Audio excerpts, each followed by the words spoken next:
Okay, unmute. Uh, Hello, everybody. I think we are good. Let me just do a little check just to make sure we are golden. But I think we're okay. Yep, we're golden. How are you, my man? How are you doing? You might want to unmute yourself. All right, okay, There you okay, go. 2021's off to a good start right there. okay. Yeah, so Christmas, I had a pretty good Christmas and I chilled out, had lots of food, too much food. Um, Probably was in a food coma a few times as well, and got loads of presents, watched loads of movies, and you know what? I enjoyed myself, and I'm not afraid to say it. How Good. was yours, man? Mine was pretty decent as well. I'm not gonna lie, it's been pretty chill. Obviously with lockdown and everything, it's kind of hard to have a pretty raucous holiday season. Where we are, we've just gone into lockdown tier four, ultra Yeah, worst. So it is what it is.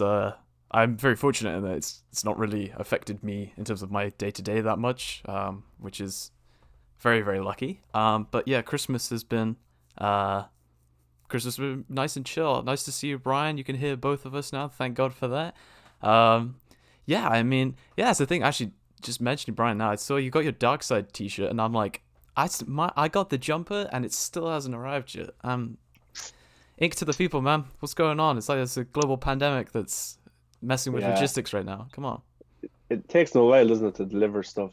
Like considering Amazon gets it out to you in probably a day or so, but it's good money that's going to a good cause, so we can't argue too much about Yeah, it. But can't complain, can't we complain. I just want it now. It looks so good. well, you'll have it before Zack Snyder's Justice League comes out, hopefully. Oh, hopefully. Um, That would be pretty sad if it still hadn't gone it by March or whatever. But I'm sure I'd just print it off and stick a piece of A4 paper to my chest to be like, hey, look, I've got my it's funky jumper. it's like Christmas morning, or Christmas night. You're like wearing your Christmas pajamas. You're ready for Christmas Day to open up your presents, have your meals and stuff. Whatever Zack Snyder's Justice League, the day that arrives, you're in your Zack Snyder's Justice League t-shirt, your Dark Yeah, Side yeah. hoodie, whatever. You know, This is the thing. it's All of my like apparel for the Snyder Cut is obviously all upper half, and I think pretty much everyone's is just like t-shirts and hoodies. So it's like, do I wear like yeah, everything at once, or maybe like yeah. rotate through them per like episode, or if it's gonna come out as a big film, like am I rotating my clothes during the stream? because every time I go to see a DC film in cinemas, I was like, I have my Superman socks on, I have my Flash hat, I have like a Batman t-shirt. I'm kitted out in DC stuff, just to go see a DC film. So like I'm a pretty hardcore fan when it comes to that stuff. Yeah, well, I mean, you gotta play the role. You gotta be Yeah. dressed to impress or whatever the expression is. I have no fucking clue.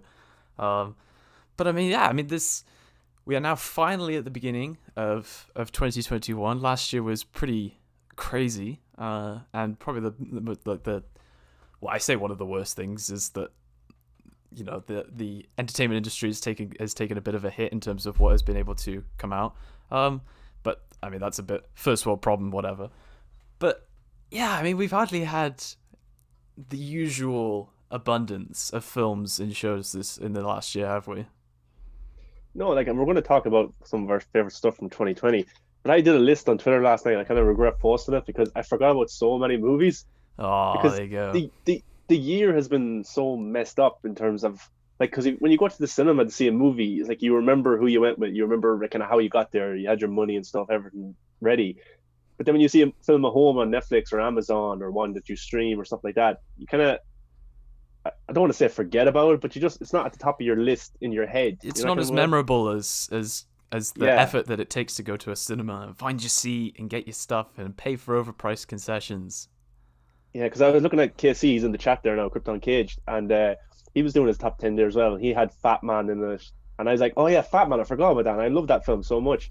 And then he even had a different list as well of films he watched. I think it was Tax Collector was on it, and I watched that one as well, and I really liked that movie. Yeah. So I think I'll just revise my top 10 list and just say, yeah, that was a mistake on my part because I forgot this so is many. this is a complete it's a moving picture. It's gonna keep on changing all the time. Yeah, I mean yeah. my I don't think my list is as extensive. I've not had the easiest time of getting to watch films and shit this year, so it's been pretty rough. But the films I have seen this year, I've been satisfied with. I'd say that, to say the least. I think we'll start with the easiest question. What was your favorite film of 2020?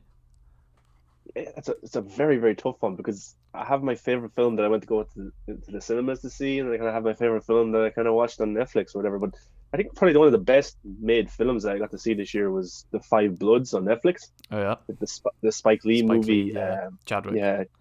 Yeah, Chadwick Boseman, one of his last roles, and kind of has an older cast of actors who've been in many things. I don't know their names off the top of my head now, but every single performance in that movie is pretty great, and this overall story is pretty engaging as well. And then for a film that I went to go see in theaters, a movie that I completely forgot about was The Gentleman as well, directed by Yeah. Guy Ritchie, Matthew McConaughey, the guy from Sons of Charlie Anarchy. Yeah, and that movie, that's a funny movie because I think I was just finished college that day, and I decided to go into the cinema. And I looked at what was in the cinema, and it wasn't really much on. I think it was around February or March. So I don't know, or maybe it was early January actually. And there wasn't that many movies. So I seen this movie, The Gentleman, and I didn't see any trailers for it or anything. And I went to go see it, and I had a great time. It was such a good film. It So that's is. another, It is. It's quite enjoyable. yeah, yeah. And McConaughey is brilliant in it, you know. So like those two were one of my favorites of the year. But then I went to go see Sonic the Hedgehog. Had a great time with that as well. Wonder Woman 84, seeing that in theaters. So Oh yeah, I think that's actually worth pointing out is I have been like royally fucked when it comes to watching Yeah. Wonder Woman 84, so I still haven't seen it. So please, no spoilers or anything. I still haven't seen it. I know I'm opening up for people to just go, here's what happens. But like, I went to go see it, and the whole, because of the cinemas nearby is shut, so the cinemas. The cinema we were going to go to was like an hour's drive there, hour's drive back, and all of the main roads to get there were completely flooded. Cars were like their engines were just fucking dying in the middle of the road. And then we were like, all right, fuck it, let's just rearrange till just after Christmas. We'll do a couple of days after Christmas. Boom, we're going to tier 4 lockdown. I'm not allowed to leave. So Yeah. I got absolutely screwed when it comes to watching when it comes to watching Wonder Woman. yeah, it's I will annoying. find a way. I will find a way. Yeah, but like that's the thing as well. Like, there's no way for you to watch it right now. I think the PVOD is not till like 14th of January or something like that. But if you really want to see it, you have to go and you have to legally stream it. But Yeah, you go want through like a VPN or something, and yeah, but you want to pay for it. You want to go and watch it. You want to give Warner Brothers your money, but they're not giving you a platform to watch it. I think Brian as well in the chat, he hasn't seen it either. I was talking to him before. He hasn't seen we're the in the movie. gang together, Brian. Yeah, like he hasn't seen it, so like he's trying to stay off social media as much as he can for spoilers as well, and Yeah. like he doesn't want to be one of those guys that goes and illegally streams the movie either.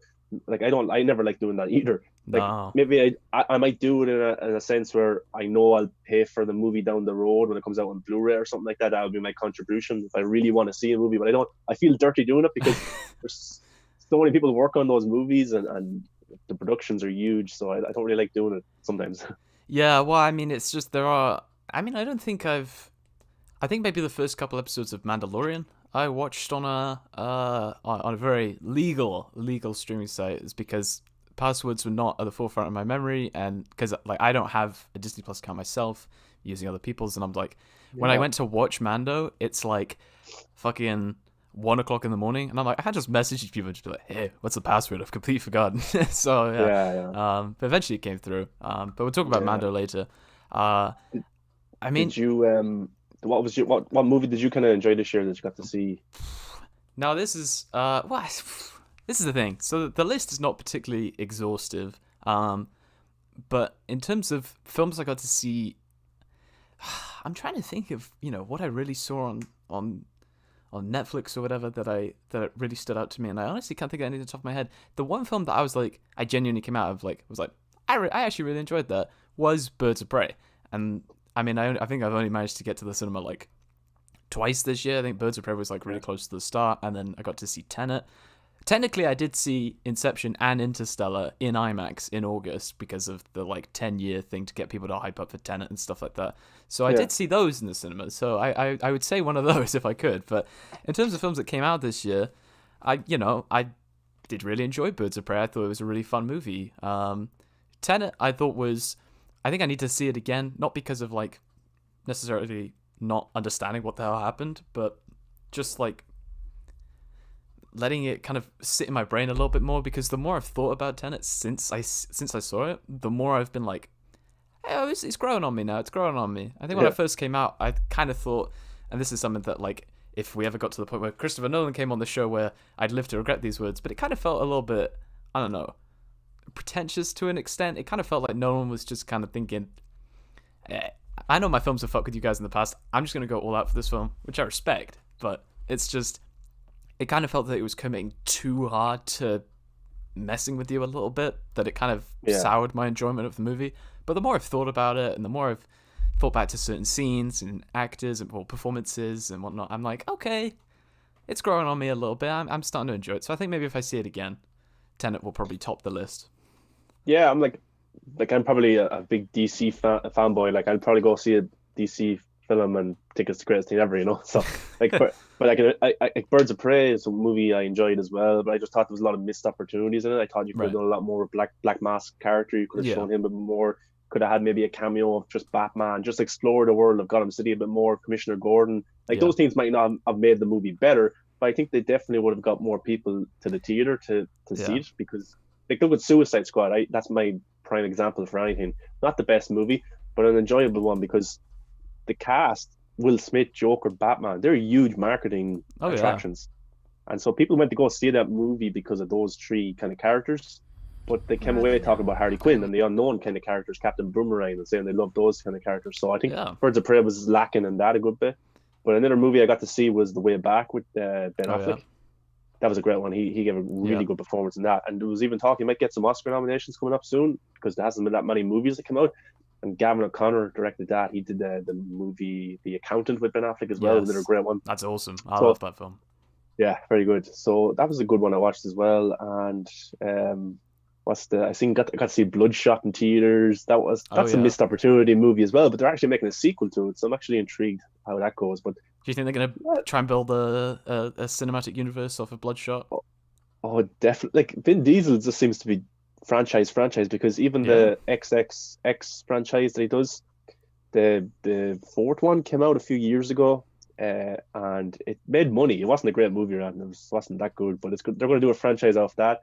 He's trying to do a franchise off Bloodshot, and of course Fast and Furious as well, and the Riddick series as well. Yeah, he does. And he's also starting to get involved in I think the second Ark game. I think he's now a character in that. And he's an executive producer, so it seems Vin Diesel's just kind of like, I'm just going to put myself everywhere right now. Plus Guardians of the Galaxy and Avengers. Yeah, and he's got Fast 9 is meant to be coming out next year. Well, this year. Whoa, that's a bit strange. I caught myself there. What's up, Nicotina? Again, offer some great thanks and solitude. What the hell am I? Gratitude. That's it for the amazing deck, The Hall of Justice. We haven't even talked about that. Like, that was we don't really have a lot of time for it, but like, that's fucking crazy. You know, the wallpaper on my phone is still like a still of the Zoom call with all four of us in. Like, that was fucking crazy. So thank you for that. If it wasn't for you, we wouldn't be having this conversation.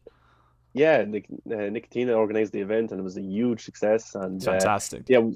Without him asking us to be a part of it, Zack Snyder would have never been on the stream and never got the opportunity to talk to him. So thanks to Nicotina for doing that. And of course, he got to talk to Zack as well. He got to be there for when Zack dropped that awesome team of Batman or Darkseid or Steppenwolf, whoever it was going to be. But that was pretty badass. But Nicotina corrected me. It says Triple X. That's the name of the series with Vin Diesel. I remember watching those years ago. I had them on DVD somewhere as well. And then Ice Cube just pops out of nowhere in the third movie or something. And then so it's they're just kind of popcorn movies. There's no real emphasis on a deep plot with those kind of movies. Yeah, I don't know. If you see like Vin Diesel just doing something fucking stupid, like trying to make a cinematic universe of all of his properties coming together. Yeah. Like, it's just like a scene with like 5 different Vin Diesel characters all talking to each other. I mean, it seems like the type of guy to do it. Like, who cares? Yeah, but he's Fast and Furious is going to space, so. Yeah, he's a good businessman. He has an audience. And he knows what they want, and he delivers every time. So it works for him. And like, who are we to argue? He's a millionaire. So yeah, I mean, he does. He knows what he's doing, as you said. I think that's basically it. It was amazing. It was a dream come true. Oh, 100%, dude. Like, every now and again, I'm just like, oh, you know what? I'll go back and watch some of the stream highlights from from Deck the Hall, just see what was going on, seeing Zach like pop around to different streams and just seeing like people flooding them and just being like, holy shit, he might say something, cool, he might tease something about Justice League, and it's just like, it's incredible, and Yeah. I think Zach definitely is keen on mixing up the typical press junket with hopefully streams like us, but the typical types of streams of Ping Pong Flicks and Film Junkie and all that, just and showing himself around. That's a huge part of what makes him a great guy. Yeah, and that seems to be that's what he's going to do for his press tour. He's going to give back to the fans because the fans are the ones who made it happen. Like, he's not going to give exclusive interviews to reporters or to bloggers who have shit on them the last few years. He's going to give it to the people who made it happen, which is pretty cool. And like, it doesn't really matter now because social media is so big and you can't really go anywhere with COVID. So Yeah. for him to appear on a show that has 30,000 subscribers or an article like the New York Times or something like that, there's no real difference because it's going to be seen anyway. It's going to be shared around. People are going to watch it. People are going to read it because it's Zack Snyder. So it doesn't matter where he appears. He's going to be talked about. So, and that's why he's doing it with the fans. Yeah, I mean that was evident. It wasn't the Deck the Hall. It was like when he did his last kind of round of appearing on a couple of streams. It was, you would see it, and we've talked about this before, like ad nauseum, where you'd see like streams and it would say, not streams, articles, and they credit those streams as the source for this information. Yeah. And like, that's just a complete paradigm shift now, that you've gone from having to like get these exclusives or whatever, exclusive with this director, and then you just got like, say Chris just kind of sat at his desk, he's got his nice setup, he's doing his own thing, has a nice chat with Zach, and all of a sudden these like, journalists are all just sat there, writing down furiously. Yeah. Like, what did he say? What did he say? Write that down. It's insane. Yeah, it's pretty cool. We'll get to more about Restore the Snyderverse later on. Yeah, we got detailed pretty easily. Yeah, it happens when we're talking about Zach. We just get too excited. But I think KC said my Birds of Prey is Matter's favorite movie of 2020. Well, it's actually, I don't hate that movie. KC thinks I hate that movie. It's just it needed Jared Leto in it. That's all it needed. Do you think that's that Jared is a future project is definitely going to happen? He was very elusive towards it. And hey, this is related to the current conversation because we're talking about Birds of Prey. We're talking about Jared Leto, and then he's mentioning that him and Zach have some projects in the work coming up. Do you think that's actually going to manifest in maybe like a Joker, maybe like a HBO Max one shot going into the death of Robin or whatever? Or do you reckon it's just him kind of like teasing it? Like, there's so many possibilities where he could come back. So Yeah. we know he's going to be in Zack Snyder's Justice League, and if that's a success, he could appear in Justice League 2. The other segue that he could appear is Batfleck comes back and does a movie or a series. He could appear in that. And then the other one, the new possibility, is Joker getting his own HBO Max series, which some people, Daniel RPK, I think Zach even hinted at it on Dave the Film Junkies podcast as well, about they're talking about doing a Robin Joker origin of what happened there, that kind of story. So I think Jared is definitely going to, I think it's definitely going to happen in one of those three cases. That's what's going to happen. And like, it brings me back to 2016 because when Suicide Squad came out, the theaters were packed. Everyone went to go see it, but like, people have made up this kind of false thing about Jared Leto's Joker and Harley Quinn saying he was abusive to her and all that kind of stuff. Yeah. But in that movie, their relationship was actually very popular back in 2016. Well, it was so, you see, I was just about to say, David Ayer tweeting out in his defense, it was like the most popular costumes all that entire Halloween, and subsequently so. Like, so this might catch a bit of heat, but I think that argument that has been created over the last few years is probably a lot got to do with maybe women empowerment and the Me Too kind of stuff, because that kind of relates to that in a way. But I think that was over exaggerated when it comes to Jared Leto's Joker and Harley Quinn. Yeah, because I never saw that in that movie, that he was abusive towards her or stuff like that. No, I think that's maybe something that would come forward in the Ayer cut. But and this is the I know that's pure speculation, but I think it's definitely a case of, you can tell the evolution that David is obviously going for with, okay, we need to set the foundations for Margot moving forward to say, you're an A-star actress, you're like cream of the crop or whatever. It would be, no doubt, it would be very unlikely for you to not do anything else with this character. You're definitely going to be taking this forward.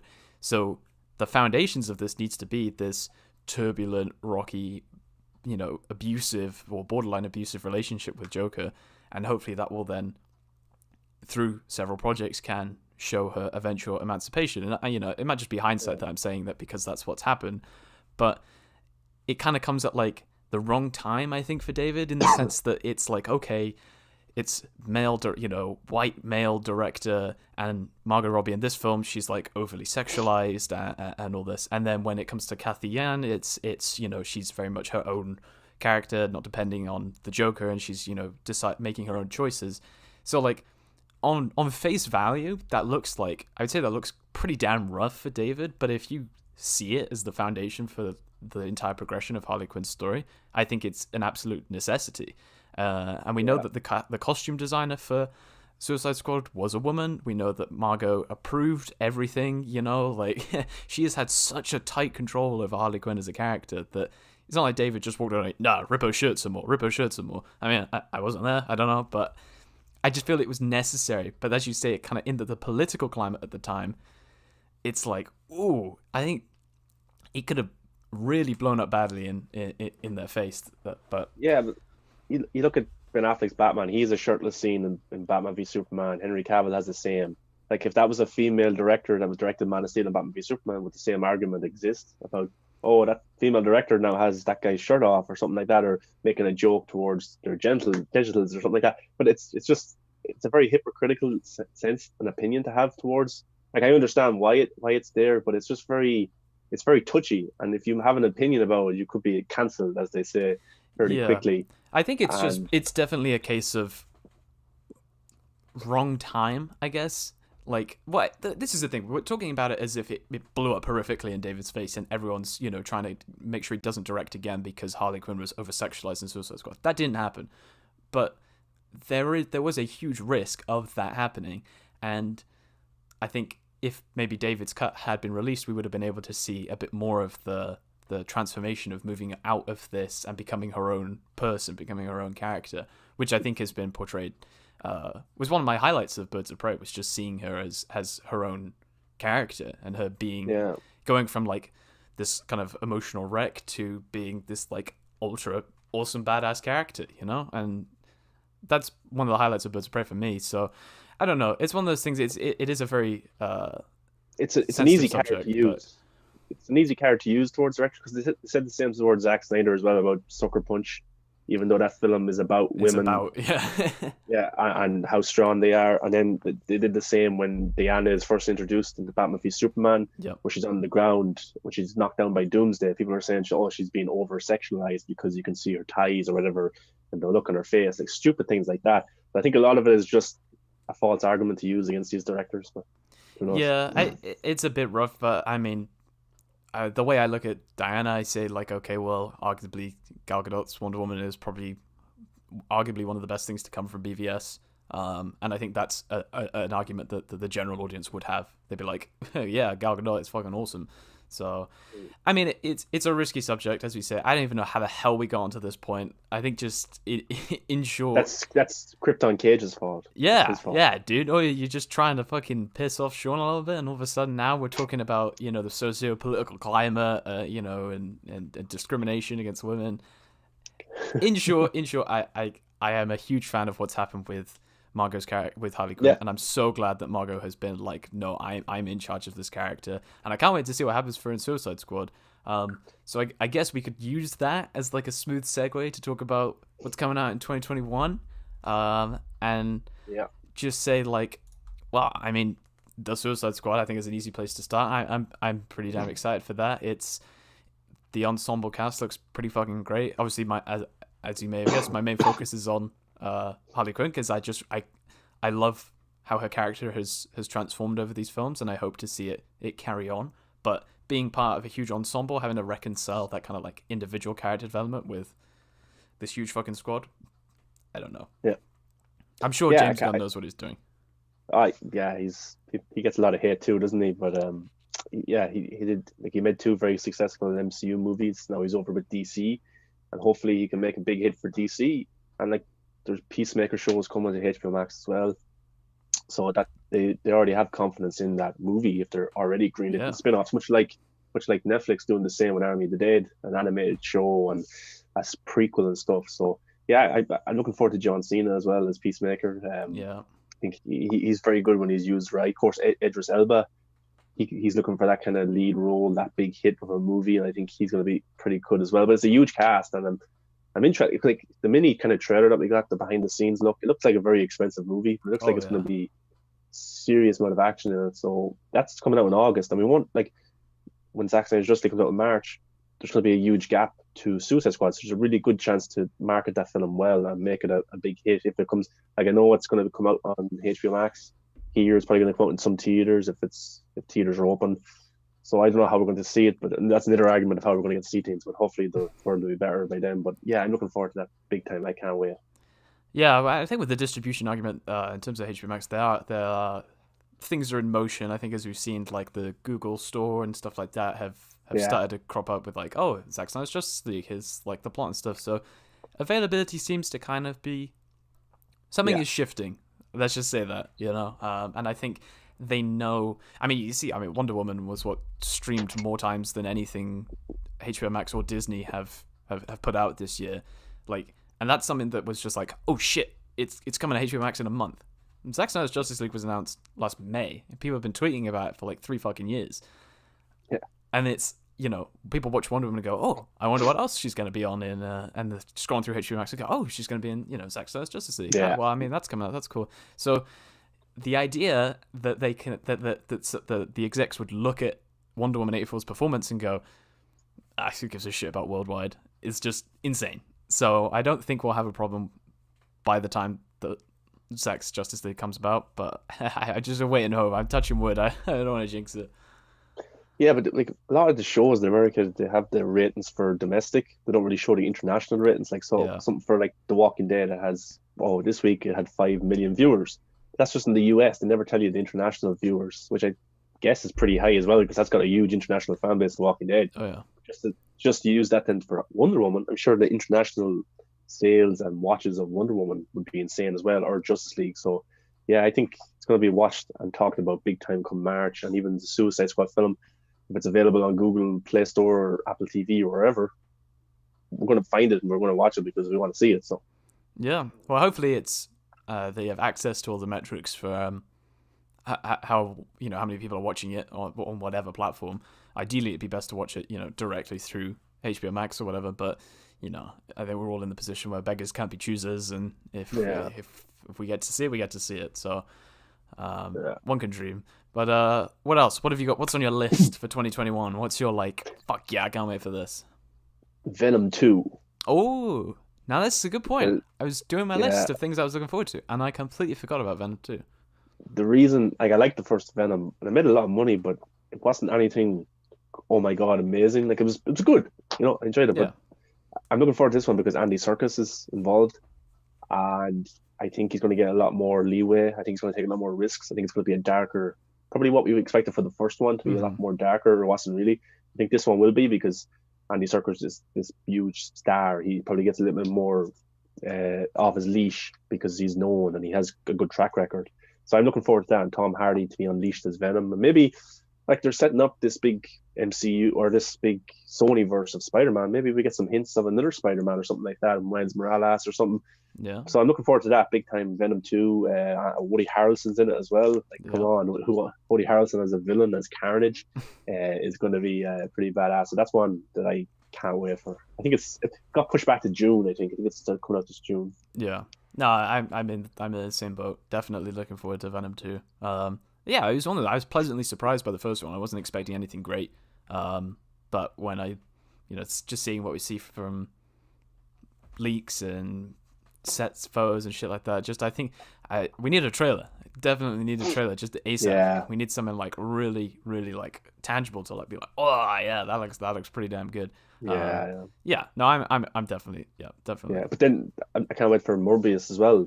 Brian said Yeah, in the yeah. chat. Brian mentioned that's on my list as well. That was again trailer. Really pleasantly surprised by. I was like, wow, Yeah. that's actually a really good trailer. Jared Leto, so I can't wait. Like, I hope he knocks it out of the park. I hope it does well because he kind of needs a big hit because a few of the movies he's done in the last while haven't been big box office hits, and of course he got a lot of shit for Joker. So I hope Morbius is a big hit.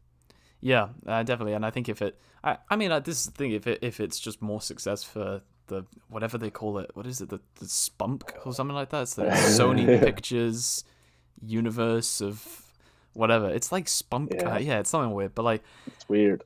I, it seems to be this the foundation for, okay, maybe like a later Venom film. We can have, maybe Andrew Garfield can come back and be Spider-Man for this film or whatever. Or, this might be our main way of bringing in the other Spider-Man, and I'm sure they'll find some way of getting Miles in there at some point. I think they kind of have to, just because he's just too like hot a property to not have in your films.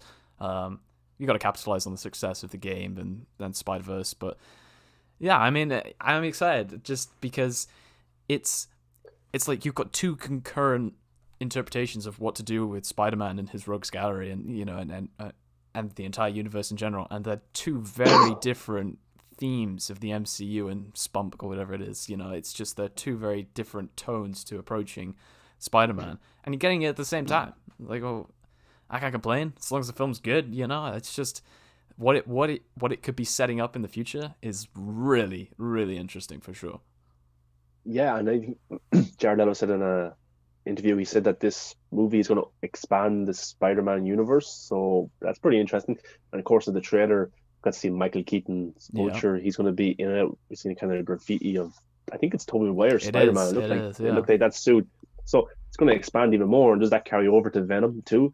Or is Venom 2 its own team with Miles Morales? Or is Sony planning on bringing back the old guy? It's pretty cool and it's exciting. It's probably none of those things that we just said, but it's still exciting and we're still going to check them out. But yeah, I think Brian was talking about Matrix 4 as well. I'll have to go back and watch the first three Matrix. I won't watch them yet. I'll watch them closer to when the movie comes out so I can be fresh and things like that. But another one actually I'm looking forward to is Ghostbusters, even though I'm not a big fan of Ghostbusters, because Paul Rudd's in it and some of the cast coming back. So that could be a surprise hit that's coming out as well. Yeah. No, I think it looks promising. I mean, it's one of those ones where you're kind of, I mean, this is the thing. I'm going to sound very hypocritical when I say this, in that you don't want them to just be kind of dredging it up just to keep making more money. But one of the films I'm like super excited to see will be the next Mission Impossible film, which is like number 7 or whatever. So I can't really, I'm having my cake and eating it too at that point.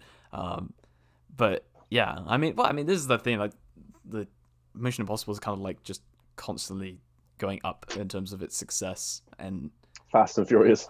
Yeah, well, I mean, this is the thing. It's just, I don't know. It's just the thing that gets me the most with Mission Impossible is just how do they top it each time, and like how close to death is Tom Cruise willing to get in order to make an amazing film. I don't know what it is that can be that, climbing up a fucking helicopter rope with just a simple harness. That harness breaks, you're dead, my guy. You're running down the fucking Burj Khalifa or whatever it is. Your harness breaks, you are very, very, very dead. But I appreciate it because it rubs off in like the filmmaking and it actually feels like a genuine action movie. Yeah, it's amazing stunts to have and to watch in the theater on a big screen. I don't know if they'd carry over if you watch them at home for the first time.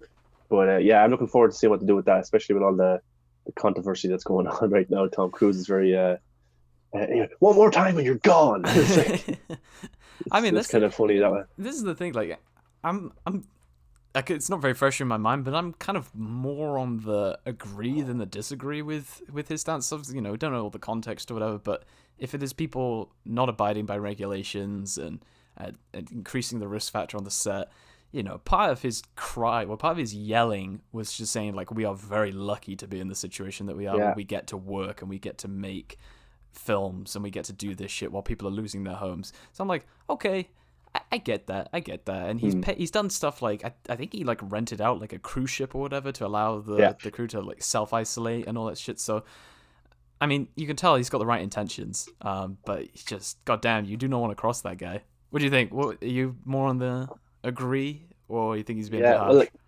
No, he's probably right, but it's probably wasn't the best for him to do it, because if it got out, which it did get out, it looks bad on him, kind of. Maybe a director should have did it. It would have been better, or something. I don't know, but I guess Tom Cruise is kind of untouchable, really. It's just like no big movie studio is going to go, we don't want to do a Tom Cruise film because he yelled at some people, or he yelled at a crew, Yeah, but they didn't even say what they did. Like, I wonder, I'm curious to see what they did. I'm sure it's Just probably just somebody not wear coming a to try mask or and something. lick Tom Cruise when they're Yeah, seriously yeah. ill. Like, right, I'm gonna yell at all of you now. But the because the only girl that was in Kings and Queens, Leah Remini, I think she was in the Scientology with Tom Cruise as well, Hmm. and she said it was a publicity stunt. So I don't know. That's what she said. No, people trying to cover for each other, or I I don't don't. know. Well, no, she got out of Scientology actually, and Tom Cruise is still in it. She Yeah. left Scientology, Oh, and okay. she's been exposing them the last few years, writing books and the whole lot. So she isn't Tom Cruise's biggest fan right I now. see. Okay, I see. Well, you know, So you got Mission Impossible doesn't really get a hell of a lot of marketing, so Tom Cruise is probably like, you know what? Yeah, yeah, I gotta boost the profile of these films that nobody's ever heard of, despite the fact we're on number seven. yeah. So I yell at a load of people, and then they'll be like, But "Whoa, has he got a new film they're coming in out?" they're in the are they in London shooting it, or they're in England somewhere shooting it, aren't they? I believe so. So like I don't know if they even get to finish it in London now because the cases are going up every single day. It's ridiculous. Yeah. Well, I mean, this is London was the. I mean, I would say epicenter, but Mission Impossible 7 was shot in Norway and Italy. Oh, I was sure they were in on the Oh yeah, sets yeah. The in set is London. located at the Warner Bros. Studios, Leavesden in Hertfordshire. So Yeah, yeah, they are in the UK. But yeah, I mean, it's just London was kind of the, as I said, it's not really an epicenter, but it's kind of just where they went straight for shutting things down and going into the highest level of lockdown. So it's just yeah, I don't necessarily know how kind of liberal they are about allowing people to shoot movies. I mean, they're pretty kind of like well run with testing and all yeah. that. So I don't know. I think the studios But are probably even very hesitant to e- delay anything. but even now, the big football clubs are starting to get it as well. The even though like Yeah, they're professionals, they're well isolated. They're supposed to be doing what they're listening to the rules, but no outbreaks in clubs and stuff like that. So it's not like the professionals are untouchable with this either. Looks very like true. it's breaking into their circles as well. Well, it's just hope that there is just less delays. Obviously, we want the health and well-being of everyone involved with Yeah, the films to come top priority, but it's just like it's like if I see the Batman get delayed to like 2023, I might just break my desk in half. I need to see these films, man. we've literally heard nothing from the Batman in ages. Like I not can only even hope that that's a good thing. They're yeah, just like, don't it's say anything, we don't want to jinx it. yeah. Or they're like, we are littered in COVID. Say nothing. Half the crew's dead. They're just like, Yeah, Keaton Matt Reeves is just like, stay fucking still. I'm trying to get this shot. I'm having to do the work of like yeah. six different people here. That's scary when you don't hear anything either. Like, so I don't know if that will meet its 2022 release date or what's going to happen with that movie I or mean, if the I'd like qual. to think that based on what we've seen so far, it seems like a kind of a low key Batman film. So they're not kind of going like all out like Dark Knight Rises third act where you've got thousands of people in a single scene. Yeah, So hopefully that bodes well for them and that they get through production well and nothing bad happens to anybody involved in that film.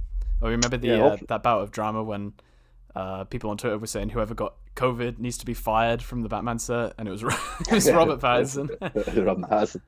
Robin Pattinson's just like playing with his hair, just like COVID. I've got COVID. He doesn't seem like the type of guy that anything would worry him too much. No, not particularly.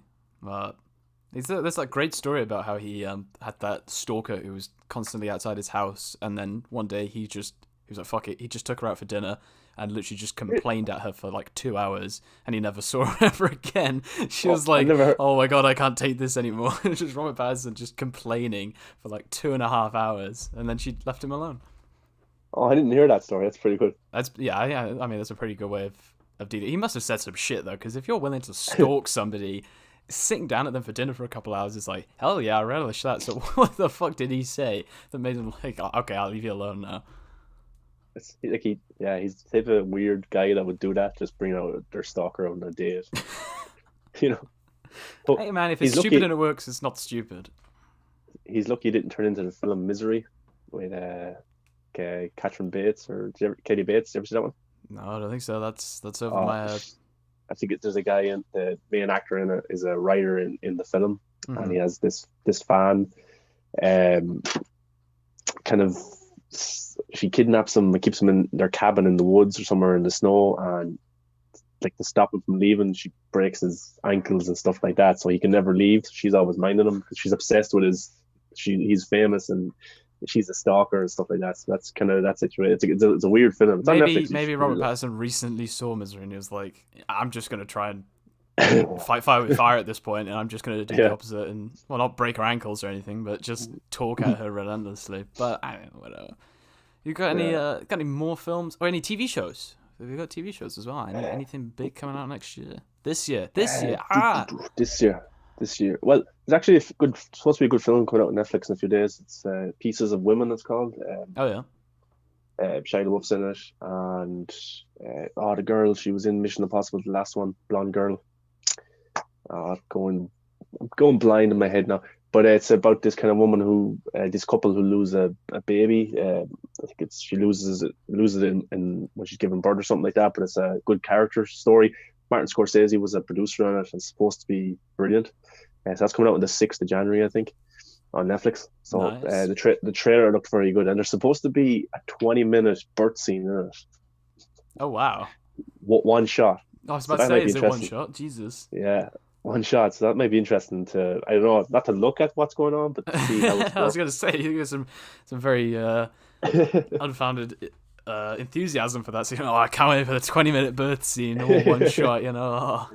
This is what cinema's missing nowadays. Yeah, so that might be a good one. But then, of course, The Walking Dead's coming back with 6 episodes in March, because it got delayed in 2020 with COVID. So looking forward to that. So I don't really know any other shows that's coming out. The Witcher, is that supposed to come out this year? Yeah, I believe so. Season 2, yep. Depends on COVID. From what and I all that saw, stuff. I think supposedly the first season of Amazon's Lord of the Rings show is coming out this year. The 1 billion budget The show. 1 billion budget show, yeah. Which it's just the fuck no. I'm excited for that. Like hell yeah. Like it'd be interesting to see a modern take that's hopefully it doesn't fall down the Star Wars trap of feeling a bit. It's Star Wars needs lightsabers and it needs this and it needs that. So. Hopefully it doesn't fall into that trap of just look guys, it's Lord of the Rings, these references. Yeah. But it seems to be their like flagship, so hopefully they're taking it very seriously. It would want to be good if it's costing $1 billion. But how the hell does that even happen? I'm hoping it's $1 billion for like its entirety rather than just the one season. Like yeah, the hell, like Jeff Bezos getting divorced, he's like, fuck it, I'm just gonna sink all my money into Lord of the Rings now. Yeah, but I haven't really watched those movies in a long time. And look, to watch one it's a struggle because they're so long. But I'll probably watch them when that's closer to coming out.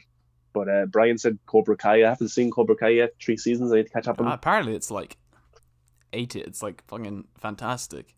So yeah. That's been on my list for a while actually, and Succession actually.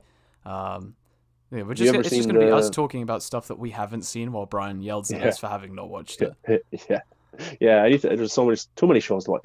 I still haven't watched The Queen's Gambit. No, I have not either. This has been the I don't know what the equivalent would be, like the modern day like Game of Thrones in terms of the thing that's like, oh shit, everyone's watching this show now. You've got to watch it. Everyone's buying like fucking swords for Game of Thrones now. Everyone's buying chess sets and. I think it's like chess was like one of the most searched things for the entirety of last month or whatever, just because of the show. People were downloading the chess game on their phone. It was the most downloaded app. So I'll have to check that out. Too many shows to watch. There are far too many. Did you ever see the show You? No, I was advised against watching it by somebody I know. He was just like, don't watch it. It's just fucking weird. And I like weird shit. I love weird shit. One of my favorite films I've ever seen was what's it called? Is it Gerald's Game? With the chick who gets handcuffed to a bed and then her husband dies and oh yeah. Like that was insane. I love that film. So like when people say don't watch You because it's like fucking weird or whatever, I'm like, it just makes me want to watch it, It's based on a book, so. The book was very successful as well, and season 3 is coming out soon. Season 3 would have been out now, but got delayed with COVID, so they had to postpone shooting for a while. But yeah, it's basically just about this guy who's a stalker, and he falls in love with the girls he's stalking, and things get weird. And he's the type of character who's weird, but he's very likable. So when he does bad things, you're like, but he's a good guy. He always wants to do the good thing. He always wants to help people. So it's pretty good. And it's not a Netflix show. It's a show that's on a channel in America, and Yeah. then internationally it was shown on Netflix. So it's been a big hit as well when it comes out. So I'm looking forward to season 3 of that. Fair enough. Fair enough. I'm trying to think. I honestly just off the top of my head, I can't. Well, I mean, we've got like WandaVision obviously coming out in like 2 weeks. So looking forward to that. Yeah, And like Loki and Falcon and Winter Soldier, just all the Disney Plus stuff is coming out. Um, yeah. Honestly, off the top, I'm having a complete brain freeze as to what's I coming out. suppose I suppose we get Boys season 3 as well. Yeah, I mean, I think they've already started shooting. I seem to remember seeing on one of their Instagrams that they were shooting again somewhere. I might be wrong on that front, but definitely looking forward to that. Yeah. Because that's fucking great. Book of Boba Fett will be coming in December. Definitely looking forward to some more Boba Fett.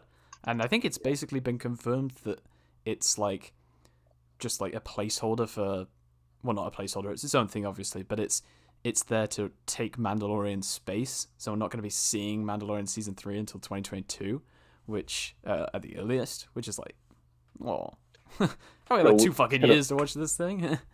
Yeah, it's kind of weird that they're putting Mando on the back burner. Maybe it's because they don't want people to get fatigued, or maybe it's because there's some problems. I don't know really, but I'll watch the Boba Fett show anyway.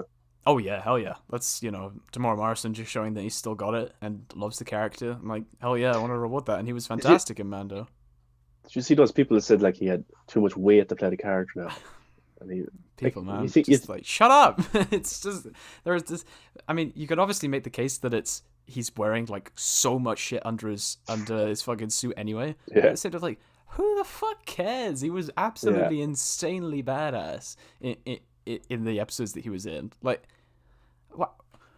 Why are you then gonna go like, oh yeah, Boba's now actually like being the character that he was in everyone's head, this awesome, amazing bounty yeah, hunter, whatever, this cool fighter or whatever, and then oh no, now I'm gonna complain as soon as I see it. Like, shut up. yeah. No, I thought he was great, and the action was pretty cool as well. And that Robert Rodriguez episode, that was some great action. Some of the best, like some of the most not intense, but most kind of what's the word? It's just like it looked like really rough action. Yeah, yeah, Because the stormtrooper suits were just smashing all over the place and burning. yeah. I mean, that was also like actually seeing like his weapon just like smash a stormtrooper helmet completely open. It's like, this is. You have a guy here who's literally just whacking stormtroopers with a stick. Like this, and you have countless people who'd say that this is probably the best Star Wars has been in a long time. Like, it just proves that you can make Star Wars exciting and fresh and original. So Some would say it's restored the Star Wars verse. dude, it's my job Like, to make the terrible segues, all right? But yeah, I would agree with that. I would agree it's restoring faith in fucking Star Wars yeah, generally, and they're obviously rewarding that with 4,000 spin-offs that are now coming out, which I think are all leading up to their own like giant event at the end, like the Ahsoka series and the yeah, the Republic shows, whatever. They're all gonna then build up to something. So who knows? It should be good. But in terms yeah. of your segue into restoring the Snyderverse, you get your honorary badge for segueing on the show now. You've earned your first one, so congratulations. Yes. Yes. So what happened yesterday? What happened yesterday? Well, yesterday was a day where we just decided to hold an event called #Restore the Snyderverse, which was basically to get it trending, but to show people or show HBO Max, show Jason Killar that we wanted to see the expansion of the Snyderverse and not just have it end in March. So it trended at 260,000 tweets. I think Zack Snyder's Justice League trended or was tweeted 66,000 times. Ray Fisher, Ray Porter, Zack Snyder, they all pitched in. You even had the TNT drama, HBO Asia, a few other verified accounts, legit accounts interacting with it as well. So pretty successful day. Yeah, well, I mean, and it was not as. I seem to remember like the original announcement coming from. I believe his Twitter name is Geralt of Rivia. I don't know where he got that name from. He was the original founder of the event, but it was kind of very like. What's the word I'm looking for? The growth of it was just kind of exponential. All of a sudden, it just kind of hit the day, and everyone just went, "Fuck it, we'll tweet." It's got to be like easily like top 3 most successful Twitter events ever, right? Maybe even second, I'd say, other than the big tweet event last November. This was just, hey, let's restore the Snyderverse, and then I go on Twitter and it's like 4:00 when it had only started like 45 minutes ago, and it's trending already, and I'm like, this is crazy. Like, so I think to be able to just go like, hey, let's just fucking tweet out a hell of a lot and get global trending, where you're like trending really high in the US and the UK, it's sending a very, very good message. Yeah, and I think because Jason Kilar is a very fans businessman, he knows what the audience want, and he comes from Amazon as well. He used to work with Amazon, so they're very like that as well. They want to give fans or give their consumers what they want. So I think Zack Snyder's Justice comes out, it's going to be talked about a lot, big time. And then, as I said earlier on, there's a huge gap till Suicide Squad. So that means there is a huge gap of no DC shows or movies, big shows or movies. So it's going to have those months of momentum being talked about. So, yeah, I am confident that we'll get more after Zack Snyder's Justice League. I don't think it's going to end. Yeah, it's one of those things that now that, and this is the debate that we always have, is that we're in the streaming age, and to be able to say, hey, your first like big foray into the Snyderverse, if you will, is this film that's basically nearly complete. You give him like 70 mil for whatever purposes, I don't know if all 70 mil, well, whatever it's being used for, to then produce a 4-hour blockbuster.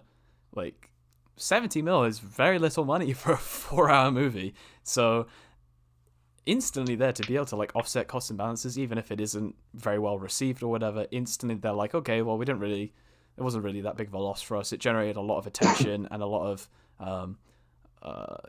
drove a lot of subscriptions to the service and the demand for it to be released internationally. So there are so many different wins that HBO Max is able to take from the Snyder Cut that it just kind of seems like it would be nonsensical not to carry it on. You know, it's just like, how do you not just go, all right, you can do a second one. Go on. You may have a little bit of a less budget than you'd like, but do a second one. Yeah, and even if they did a second one, they might not get all the actors back, maybe, but they could change the story. They could alter it and have it change a little bit. But I'm sure these actors would come back for Zach if 2 was green. They were always supposed to come back anyway, so, you know. Are they contractually obligated for...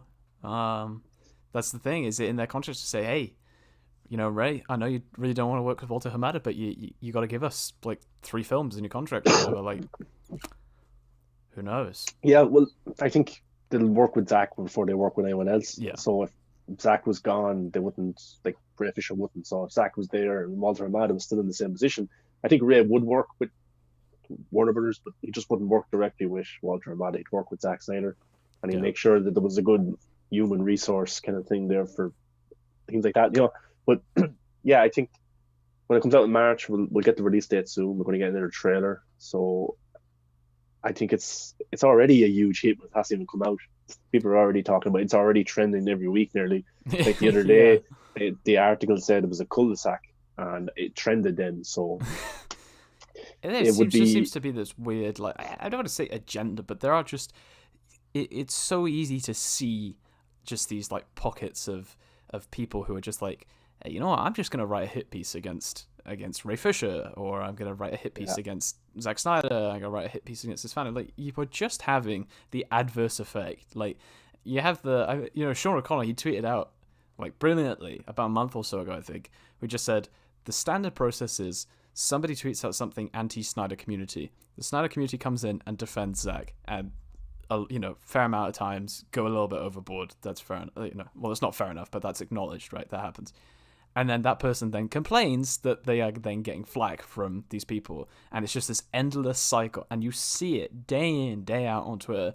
And it's a very reactionary place, but it's just like, those people who are writing these like hit pieces against, the ones against Ray Fisher were so, poorly transparent. You could just see right through it that it was just somebody at Warner Bros. Gone, just fucking drop an article, right? Just write something that's going to take our attention away. Like the Frosty the Snowman one, which is just complete bullshit, just to take attention away from a very serious and important investigation.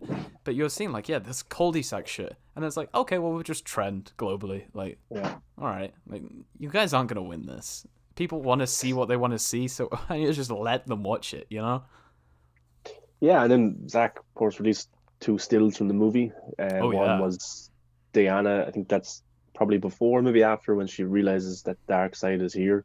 We got to see that in the trailer and a little small clip with the Lex Luthor voiceover. So that Hmm. was cool. Really well lighted shot, very different. The yellow kind of Yeah, really, emphasis on it. really unique tone. Yeah, so that's some people were saying it was maybe a behind the scenes image, but I think it's from the actual movie. Nah, yeah, definitely, Um, definitely. and then the other one was Diana kind of falling, which is kind of similar to what we see in the theatrical version where Flash runs around and pushes the sword. Yeah. But we have Steppenwolf there with an axe beneath her, and then there's this kind of blue or yellow lighting. Which is it from the lasso, or is it from Flash, or is it from Steppenwolf himself? So that's a pretty cool image. Oh yeah. So that looks like people are saying it's from the very end fight. I'm going to guess it's from a fight that takes place during the movie, like around the middle or something. I don't think it's the end battle fight. That's just my opinion, but it's cool. Two cool shots to get, and yeah, just shows how close we are. Yeah, he did say 99% complete in a response to a comment on his Vero post. 99%. And it's crazy. Like we're at the point where, touch wood, Snyder Cut's coming out this year. And Yeah, it's a testimony to what happens when, people come together and just say, hey, at the end of the day, I just want to watch this film, but I also want to, I want to see this film that you were gonna release, and raise money for charitable causes and all that.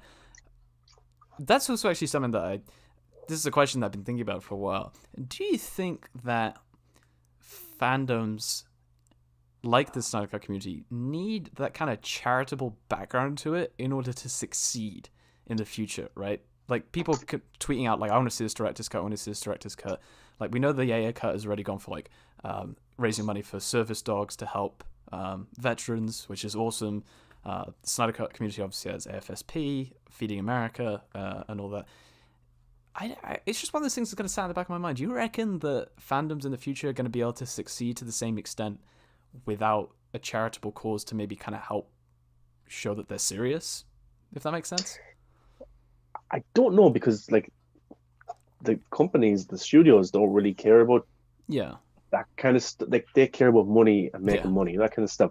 So they don't really care. Like I'm not saying that they don't care about AFSP, but I'm saying they don't. That's not their top priority. That's not what they look at when greenlighting this stuff. So, um, it's interesting. Like look at Rocky Four happened and out of nowhere. Nobody was asking for a recut of Rocky Four. The Hmm. Godfather Part Three got a new title, a new ending. Nobody was really asking for that. That was probably Stallone and the director of the Godfather. I'm losing my brain here right now. It's Coppola, Christmas. It's all right. It's all right. Coppola, I think. Um, so like it depends really. I don't think we'll ever see something as big as this again. Hmm. Um, Something where the studio messes up so badly, where they release a film that is terrible. But then the Air Cut might be the last kind of emphasis of that happening, being released. Hmm. But I'm sure I don't know, I just don't see a fan base being as huge as this again. And I think the charitable stuff is great and it should be involved in everything, but I don't think it makes the studio think, oh, they're helping out charity, let's give them what they want. I think it's business and money at the end of the day.